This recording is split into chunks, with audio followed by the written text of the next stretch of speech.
पूछा कि अदानी अदानी अदानी अदानी अदानी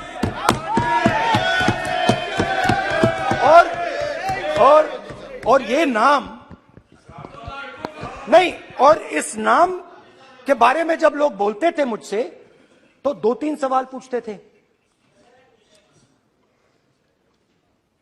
ये पूछते थे कि ये जो अदानी जी हैं, ये किसी भी बिजनेस में घुस जाता है, ये सफलता प्राप्त कर जाता है, ये कभी फेल नहीं होता। और युवाओं ने मुझसे यह सवाल पूछा कि भाई ये हो क्या रहा है, हम भी सीखना चाहते हैं। मोदी जी ने कहा स्टार्टअप करो, हम भी अदानी जी जैसे बनना चाहते हैं। तो भैया किसी भी बिजनेस में घुस जाओ और एकदम सक्सेस हो जाए। यह पहला सवाल था। दूसरा सवाल था कि ये अदानी जी हैं, ये किसी भी बिजनेस में घुस जाते हैं। पहले ये 1-2 बिजनेस करते थे, अब ये 8-10 सेक्टर्स में काम करते हैं।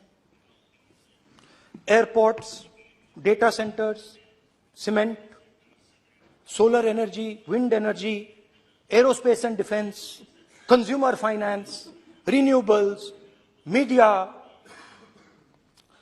तो उन्होंने मुझसे पूछा कि राहुल जी, हाँ वेट करो, बेटे हाँ, धन्यवाद। पोर्ट्स की बात भी थी। ये भी सवाल पूछा कि भैया एक बात बताइए, राहुल जी बताइए हमें कि अदानी जी का जो नेटवर्थ है वो 3 साल के अंदर, नहीं सॉरी 2014 से लेकर 2022 तक ये $8 बिलियन से $140 बिलियन कैसे हो गया? कैसे हुआ? मोदी ये 2014 में अगर आप दुनिया की मुस्कुरा रहे हैं, आप बीजेपी में है ना आप, तो ये लिस्ट आती है, एक लिस्ट आती है दुनिया के सबसे अमीर लोगों की। इस पे ये 609 नंबर पे थे 14 में। 609 पीछे बिल्कुल। पता नहीं जादू हुआ, दूसरे नंबर पे पहुंच गए। मोदी है तो मुमकिन है।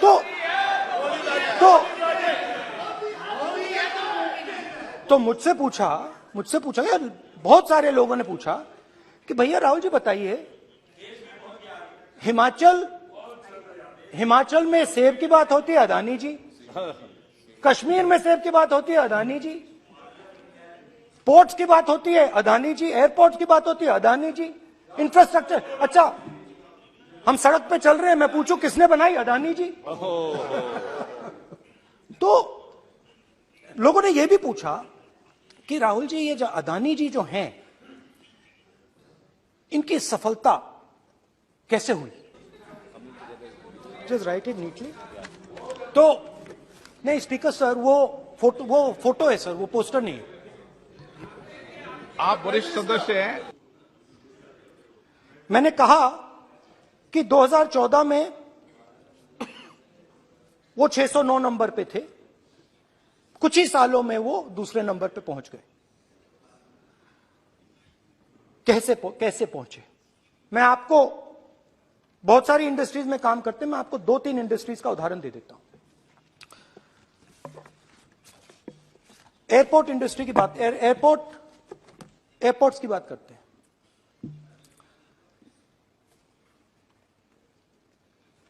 कुछ साल पहले सरकार ने हिंदुस्तान के एयरपोर्ट्स को डेवलप करने के लिए दिया। नियम था, there was a rule that anybody who does not have prior experience in airports cannot be involved in development of these airports. नहीं, गलत नहीं बोल रहा हूं।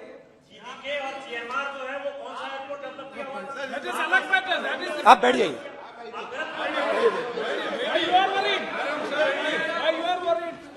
अडानी के डिफेंस में आ गए सर। देखिए, अरे माननीय सदस्य प्लीज मेरी बात सुनो, तो 1 मिनट मेरी बात सुनो। ये 1 मिनट बात सुनेंगे। ये संसद है, अपन किस दिशा पर चर्चा कर रहे हैं ये देश देख रहा है। हमें राष्ट्रपति अभिभाषण पर चर्चा करें तो उचित रहे। तो आपको तो रूल था, नियम था। हाँ,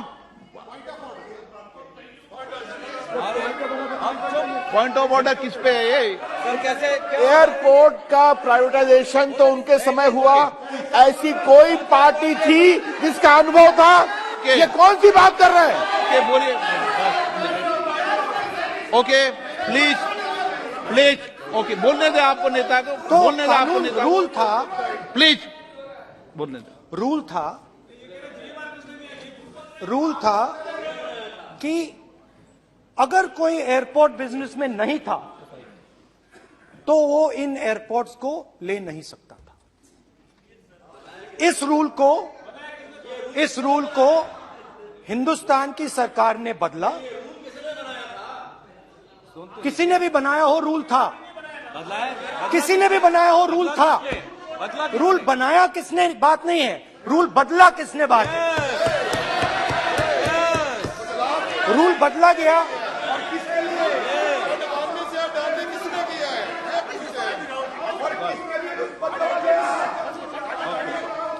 रूल बदला गया।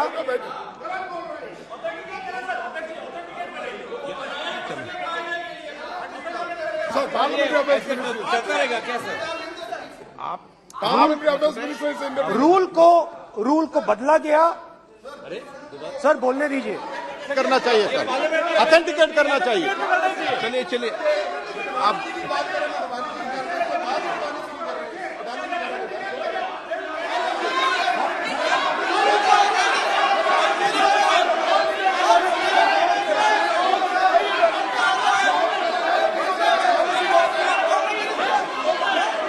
रूल बदला गया सर, ठीक है सर।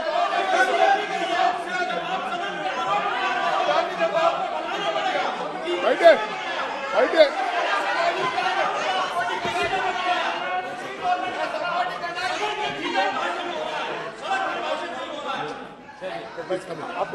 तो ये रूल बदला गया। उस समय मीडिया में इसके बारे में चर्चा हुई थी। रूल बदला गया और अदानी जी को 6 एयरपोर्ट्स दिए गए। उसके बाद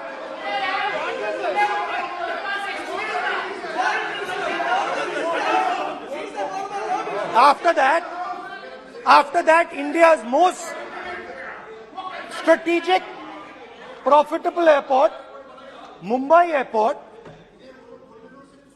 was taken away by GVK, hijacked by using the agencies. The agencies को रिजल्ट क्या आया? रिजल्ट आया कि एयरपोर्ट्स में आज अदानी जी 24% हिंदुस्तान की एयर ट्रैफिक को अपने एयरपोर्ट से निकालते हैं और 31% एयर फ्रेट उनके एयरपोर्ट्स में से निकलता है। तो बताइए, बोलिए वित्त मंत्री, विधि मंत्री। और ये जो सर ये हाउस में सर ये बोल रहे हैं, तुम तो ज्ञान बांट रहे हो, बैठ जाओ।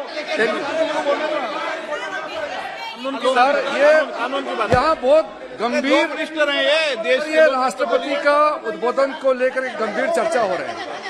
जो भी मेंबर कुछ भी बात करे विद फुल रिस्पॉन्सिबिलिटी ऑथेंटिकेट करें। और ये वाइल्ड एलिगेशन अपना एक सोच के आया है, बिना तर्क के ऐसे वाइल्ड एलिगेशन लगा रहे, ये कोई मतलब नहीं है सर।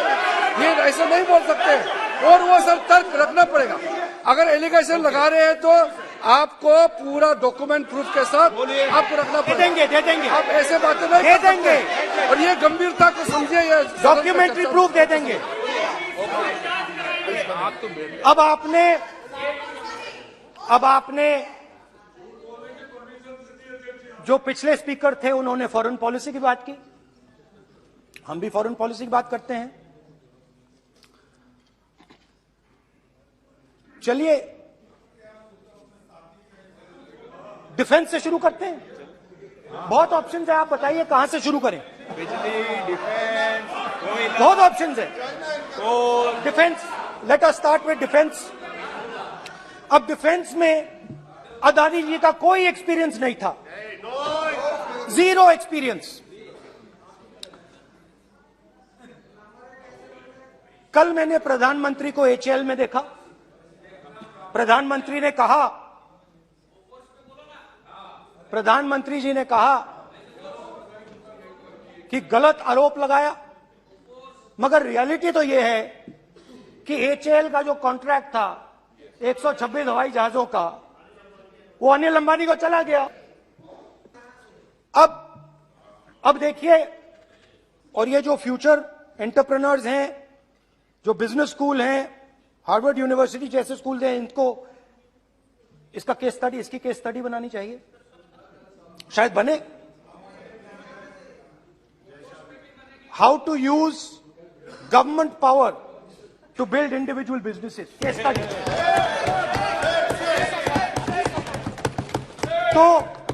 तो अब देखिए, अदानी जी की डिफेंस में इंटरेस्ट देखिए।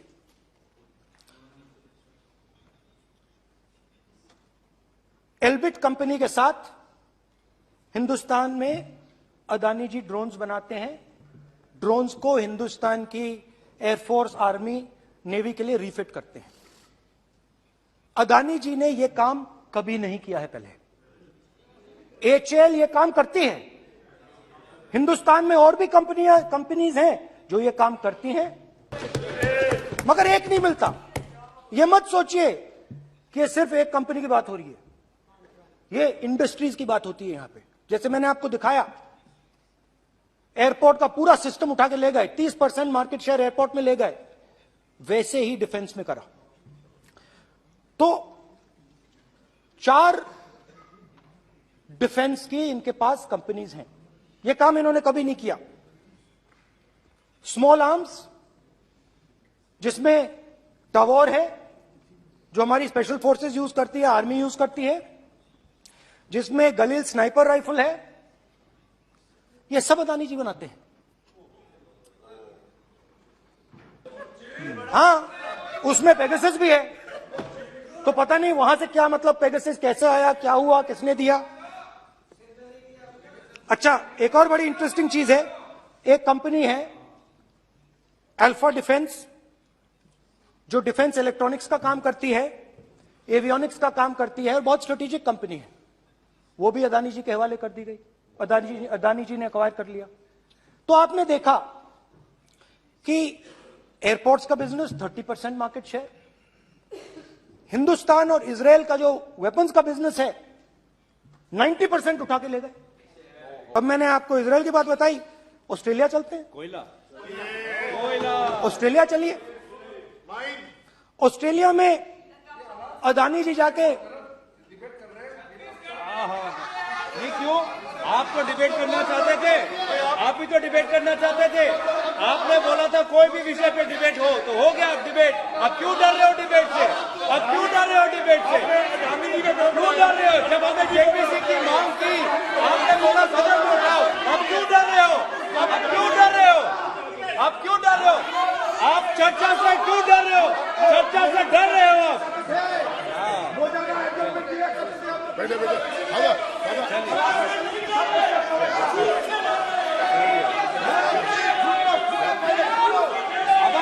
अब सुनना पड़ेगा, अब सुनना पड़ेगा,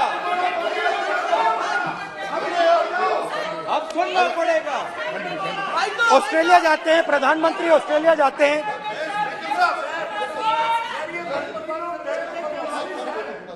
प्रधानमंत्री ऑस्ट्रेलिया जाते हैं, He's not yielding.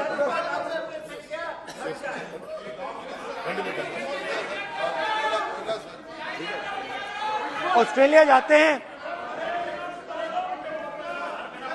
Cab number बताएं। 369।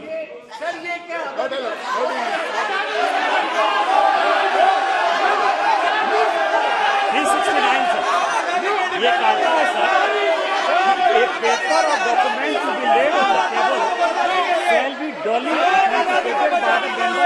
देखिए पूरा सरकार इन्होंने सर, मैं इनको चैलेंज करता हूं कि जीएमआर और जीवीके उसको कब एयरपोर्ट का जो है संचालन का अधिकार था और कौन सा रूल है वो कोर्ट करे सर। किस रोल के आधार पर ये इनको मैं चैलेंज करता हूं, पूरी कांग्रेस पार्टी को चैलेंज करता हूं कि जीएमआर और जीवीके को कौन सा एयरपोर्ट चलाने का लाइसेंस जब दिया तो उनको उसका नॉलेज था। मैं चैलेंज करता हूं पूरी कांग्रेस पार्टी को। जब इन्होंने बिरला को बनाने का दिया, डालमिया को बनाने का दिया, टाटा को बनाने का दिया लाइसेंस, उस वक्त उनको कौन सा मोटर चलाने का अधिकार था सर। ये गलत बयानी कर रहे हैं। मेरा ये कहना है कि आप एलिगेशन प्रधानमंत्री के ऊपर लगा रहे हैं, आप पेपर दीजिए और कौन सा रूल भारत सरकार ने चेंज किया एयरपोर्ट में अडानी के लिए वो ऑथेंटिकेट कीजिए, नहीं तो इस तरह की बात नहीं कर सकते हैं।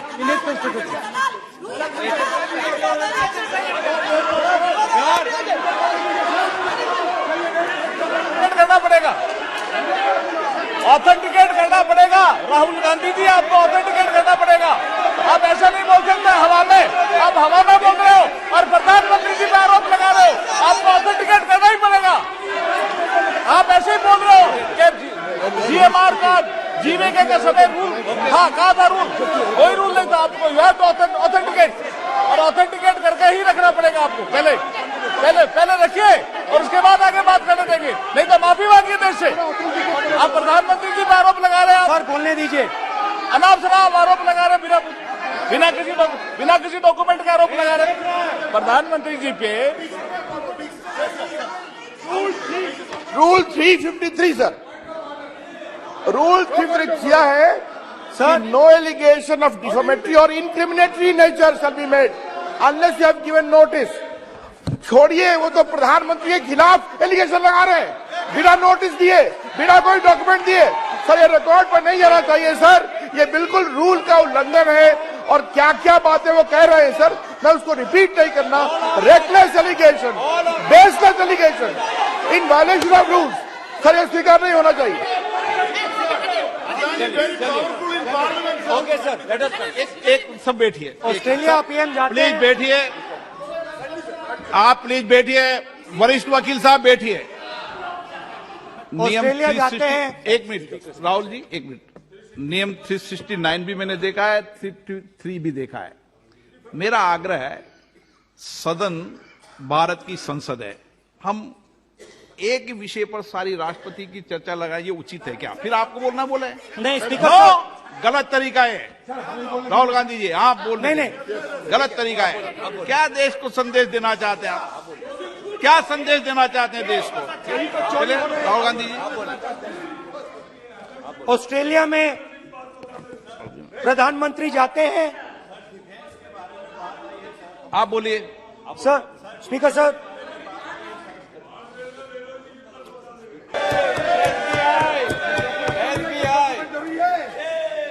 इसका भी डॉक्यूमेंट जरूरी है क्या बताओ? मोदी जी, आपका सरकार की बात है। अधीर प्लीज।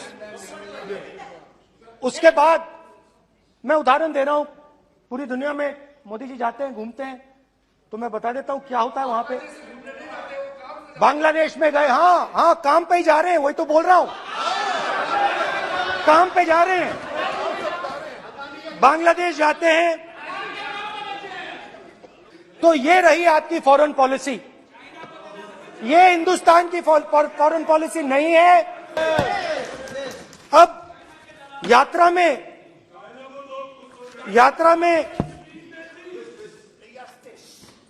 में मुझसे 2-3 और सवाल पूछे गए। यात्रा में लोगों ने मुझसे पूछा, राहुल जी ये जो LIC कंपनी है, इसका पैसा अदानी जी की मदद करने के लिए क्यों डाला जा रहा है? उन्होंने यह भी पूछा कि अदानी जी के जो शेयर्स हैं बड़े वोलेटाइल हैं, उसमें LIC का पैसा क्यों डाला जा रहा है?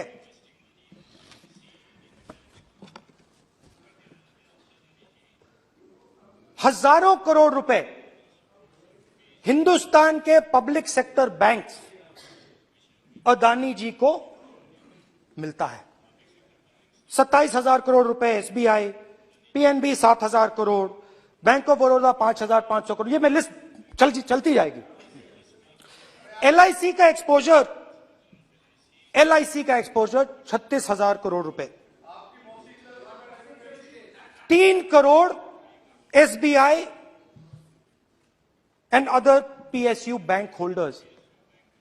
Money is going to Mr. Adani and to finance.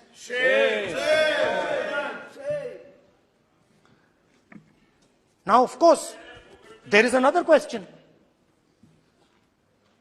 तो मदद कैसे हो रही है? हिंदुस्तान के पब्लिक सेक्टर बैंक्स का पैसा, एलआईसी का पैसा नरेंद्र मोदी जी, अदानी जी को दिया जा रहा है। अगर कोई सामने खड़ा हो जाता है, जैसे जीवी के लोग खड़े हुए, ईडी, सीबीआई एजेंसीज आ जाती हैं, उनको परे कर देती हैं। तेलंगाना में भी एक पोर्ट का उदाहरण था, आंध्रा, सॉरी। मगर मेन सवाल और सबसे इंटरेस्टिंग सवाल दूसरा है। कुछ दिन पहले ये हिंडनबर्ग रिपोर्ट आई, उसमें लिखा था कि अदानी जी की हिंदुस्तान के बाहर शेल कंपनीज हैं।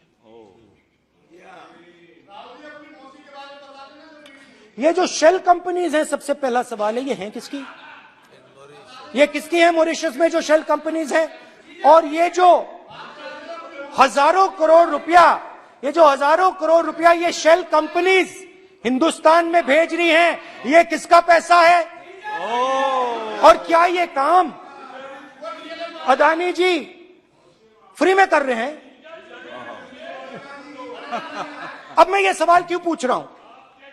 क्योंकि अदानी जी स्ट्रेटेजिक बिजनेसेस में काम करते हैं। अदानी जी हिंदुस्तान के पोर्ट्स को डोमिनेट करते हैं। अदानी जी हिंदुस्तान के एयरपोर्ट्स को डोमिनेट करते हैं। और जैसे मैंने कहा, अदानी जी हिंदुस्तान की डिफेंस इंडस्ट्री में बहुत जरूरी रोल प्ले करते हैं। तो मेरा पहला एक छोटा सा सवाल है कि जो शेल कंपनीज हैं, इनके बारे में हिंदुस्तान की सरकार ने कोई सवाल नहीं उठाया? ये कौन लोग हैं? ये किनकी कंपनीज हैं? ये स्ट्रेटेजिक मामला है, पोर्ट्स का मामला है, एयरपोर्ट्स का मामला है, डिफेंस का मामला है। और जो कंपनी इन स्ट्रेटेजिक एरियाज में काम कर रही है, उनके बारे में आपको मालूम ही नहीं। ये नेशनल सिक्योरिटी का मुद्दा है, आपको मालूम ही नहीं कि ये शेल कंपनीज किसकी हैं, कितना पैसा आ रहा है, किसका पैसा आ रहा है। तो एक बहुत बड़ा सवाल है, ये पैसा किसका है? ये शेल कंपनीज किसकी हैं? और ये हिंदुस्तान की सरकार की जिम्मेदारी है ये पता लगाना, ये किसकी शेल कंपनीज हैं और ये किसका पैसा अंदर आ रहा है। JPC, we want JPC.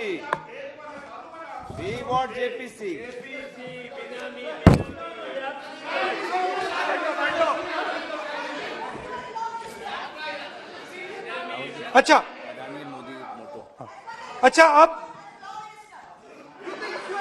अब चलिए छोटा सा बजट के बारे में बता देता हूं। 2022 में अदानी जी अनाउंस करते हैं कि वो $50 बिलियन इन्वेस्ट करेंगे to build the world's largest green hydrogen ecosystem. और इस बजट में बीजेपी की सरकार निर्मला सीतारमण जी कहती हैं हम ग्रीन हाइड्रोजन के लिए बहुत ह्यूज इंसेंटिव्स देंगे। 19,700 करोड़ रुपए हम ग्रीन हाइड्रोजन के लिए देंगे, मतलब अदानी जी को देंगे। नए airport, coastal shipping, horticulture, grain storage, ये सब काम आप कर रहे हैं। तो मेरे सिर्फ कल प्रधानमंत्री जी कल भाषण देंगे, मेरे उनसे 2-3 छोटे से सवाल हैं। मेरा प्रधानमंत्री जी से 2-3 सवाल हैं।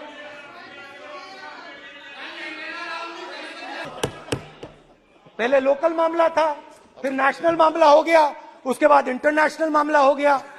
अदानी जी के लिए बोरिस जॉनसन का बेटा काम करता है, आपको पता नहीं मालूम है या नहीं मालूम? भाई सॉरी, नहीं बेटा भी, भाई काम करता है। तो ये मामला पहले गुजरात का मामला था, फिर ये हिंदुस्तान का मामला हुआ, अब ये इंटरनेशनल मामला हो गया है। तो ऑल्सो एन इंपॉर्टेंट क्वेश्चन, जरूरी सवाल, अदानी जी ने बीजेपी को पिछले 20 साल में कितने पैसे दिए हैं?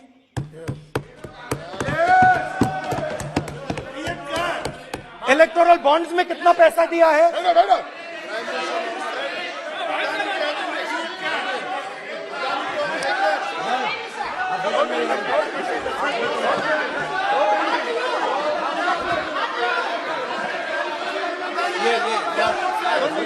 And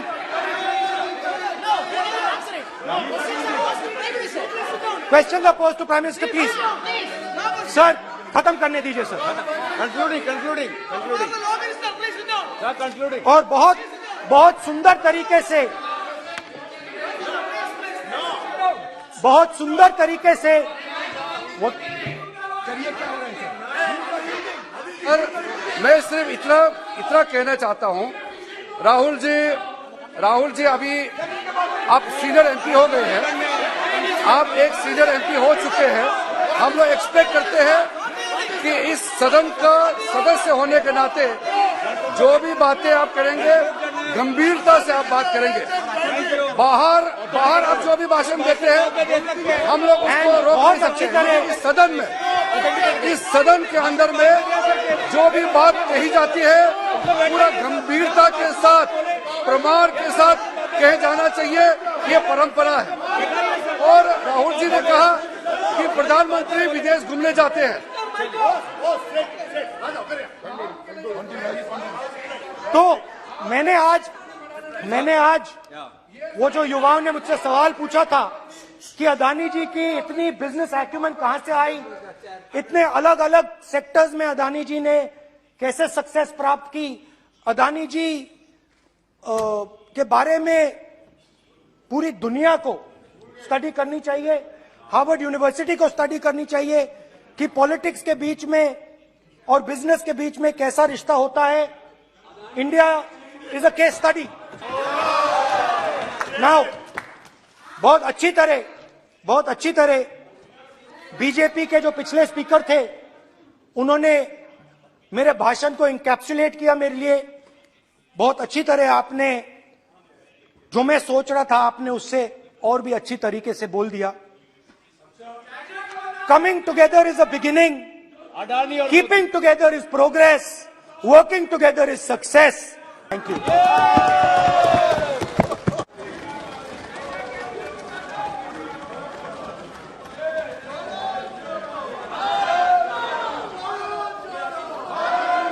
भारत जुड़ा हुआ है, चिंता मत करो। श्रीमती कनिमोजी, माननीय सदस्य मैं आग्रह कर सकता हूं, सदन आपका है, कोई अपनी यात्रा पर चर्चा करता है, कोई करता है, अच्छी हो राष्ट्रपति अभिभाषण पर चर्चा करो आप, तो ठीक लगेगा।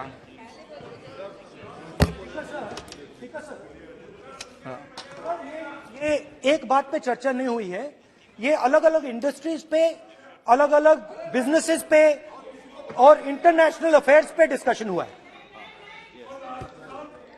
नहीं, एक मिनट प्लीज बैठिए। नहीं, प्लीज बैठिए। पर अपन को